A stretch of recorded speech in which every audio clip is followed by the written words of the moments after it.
Hi friends, welcome to Yummy Cooking.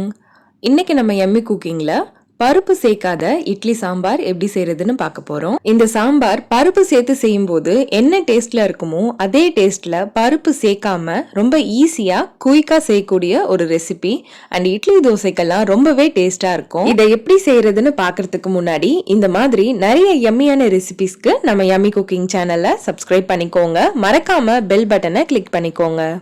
இந்த சாம்பார் செய்யறதுக்கு ஒரு குக்கர்ல ஒரு பெரிய சைஸ் வெங்காயத்தை கட் பண்ணிட்டு சேர்த்துக்கோங்க. இது கூடவே 2 பெரிய சைஸ் தக்காளி கட் பண்ணிட்டு சேர்த்துக்கோங்க. அடுத்து 7 பல்லு பூண்டு சேர்த்துக்கோங்க. 3 பச்சை மிளகாய் சேர்த்துக்கோங்க. இது கூடவே 1/4 ஸ்பூன் மஞ்சள் தூள் சேர்த்துட்டு 1 ஸ்பூன் சாம்பார் பொடி சேர்த்துக்கோங்க.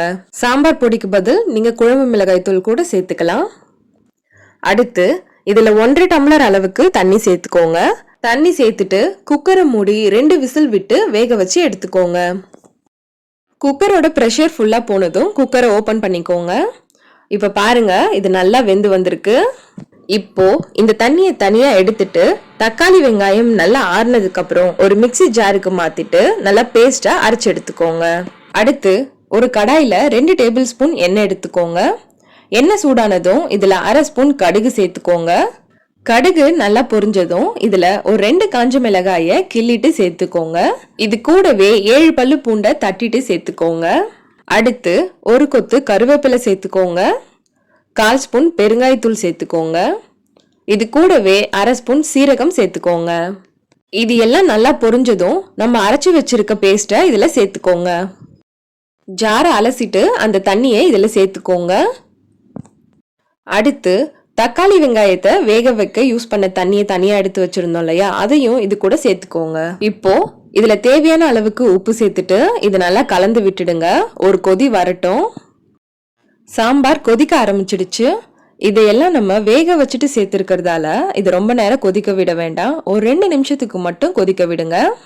அடுத்து ஒரு கிண்ணத்துல 2 டேபிள் ஸ்பூன் அளவுக்கு கடலை மாவு அப்படி இல்லைன்னா உடைச்ச கடலை மாவு எடுத்துக்கோங்க. இதுல தேவையான அளவுக்கு தண்ணி சேர்த்துட்டு நல்லா கரைச்சி எடுத்துக்கோங்க. இப்போ சாம்பார் 2 நிமிஷம் கொதிச்சதுக்கு அப்புறம் நம்ம கரைச்சி வச்சிருக்க கடலை மாவை இதுல சேர்த்துக்கோங்க. சேர்த்துட்டு இதை நல்லா மிக்ஸ் பண்ணி விடுங்க. இல்லைன்னா கடலை மாவு ஒரே இடத்துலயே கெட்டியா நின்னுடும்.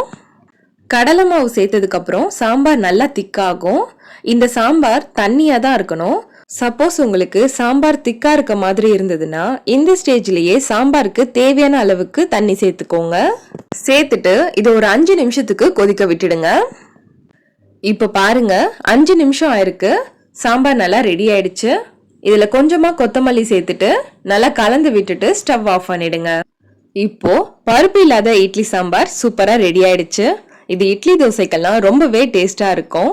இதே மாதிரி நீங்களும் வீட்ல ட்ரை பண்ணி பாருங்க. ரொம்ப டேஸ்டா இருக்கும். எல்லாரும் ரொம்ப விரும்பி சாப்பிடுவாங்க. ஓகே ஃப்ரெண்ட்ஸ், உங்களுக்கு இந்த சாம்பார் பிடிச்சிருந்தா நம்ம Yummy Cooking சேனலை சப்ஸ்கிரைப் பண்ணுங்க, லைக் பண்ணுங்க, ஷேர் பண்ணுங்க. அண்ட் நீங்க ட்ரை பண்ணி பார்த்துட்டு எப்படி இருந்ததுன்னு கமெண்ட் பண்ணுங்க.